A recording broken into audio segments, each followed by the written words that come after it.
What's going on, guys? Forrest here. This is going to be a different video than my usual lot.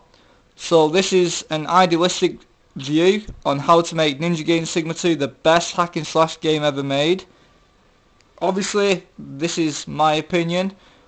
If you don't like it, then you don't have to listen to this, so watch something else. So there's going to be quite a lot to talk about. This is going to be a multi-part video for sure. So let's get straight down to business, shall we? So the first thing I would like to see is improved replay capacity. So what do I mean by that? There's a limit in the game of how many replays you can store. I think it's around 100. So I cannot tell you how many times I've had to delete or overwrite a replay to make room for a different one. If this was released on next gen consoles, you know, with all my criticisms in it, then it would have to have at least 250 replay capacity. So that's the first thing. The second is more leaderboards plus 100% clean. Now what does that mean? At the present there's only one type of leaderboard in Sigma 2, and that is for Karma. However, every leaderboard is full of cheaters.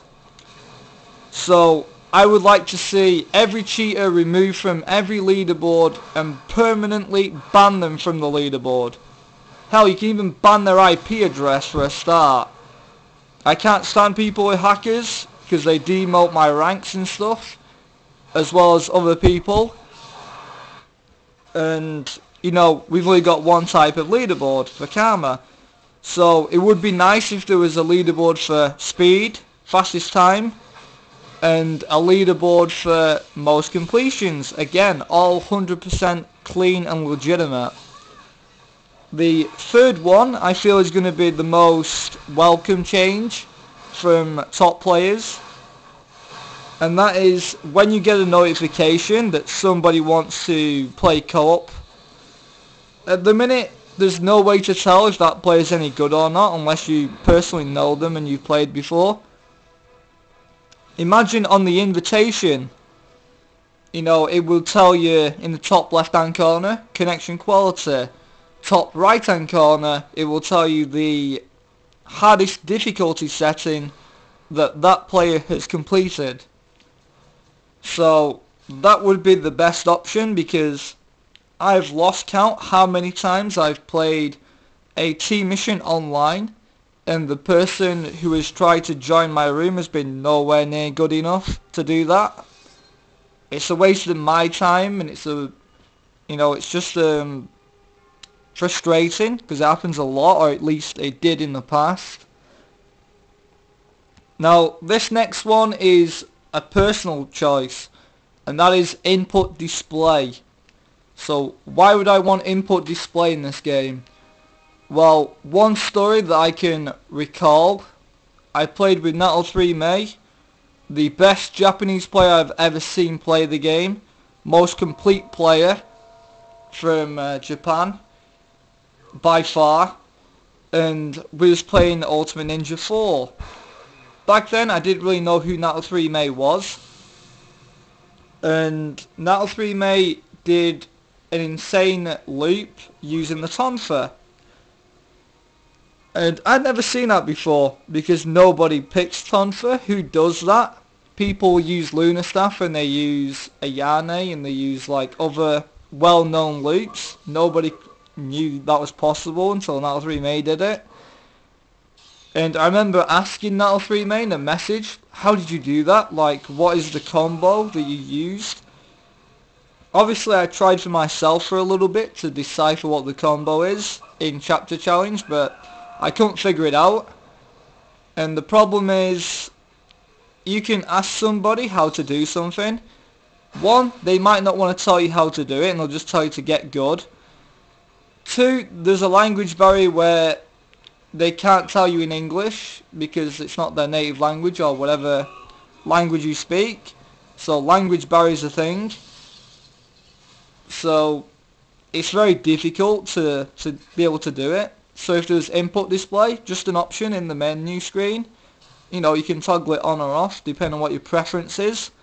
That would be a great option.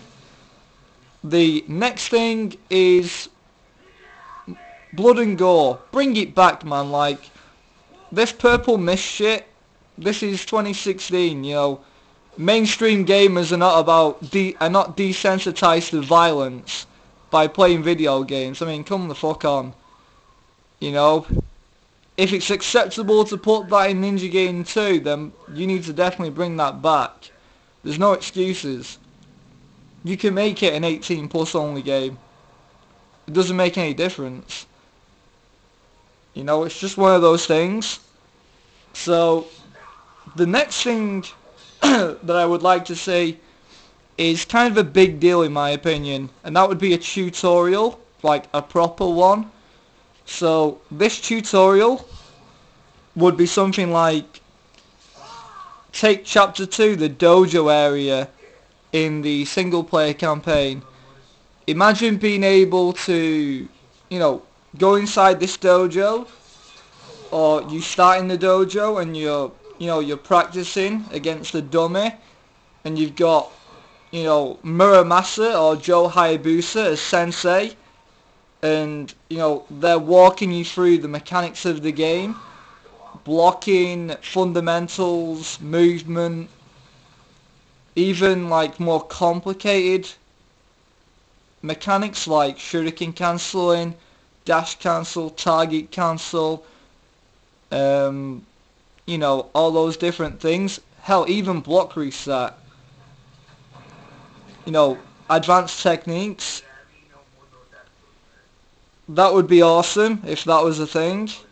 The next thing I would like to see is, you know, when you play missions online, you know, your kills and your essence and stuff, there's nothing to differentiate between one player and the next if you're both using the same weapon, the same costume and the same nimpo, and the same secondary weapon. So, bring back customization from Ninja Gaiden 3 and 3 Razor Edge. Have that in like a grid system where you can spend, you know, essence or whatever that you get for playing team missions online, and have that essence, you know, be of some importance. Like, you can trade that in for everything from, you know, customization options, new characters, new abilities, new weapons, possibly, new nimpo. You know, there's a lot of different things that you could utilize that for. Sigma 1 was the best in terms of having accessories. Bring that back.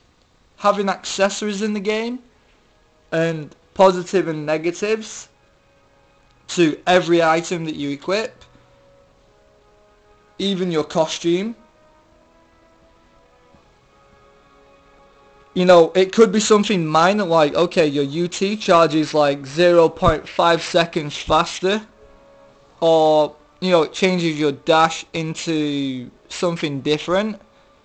You know, just make the game more diverse and variety, because there's a lot of things that the game is very linear, in my opinion.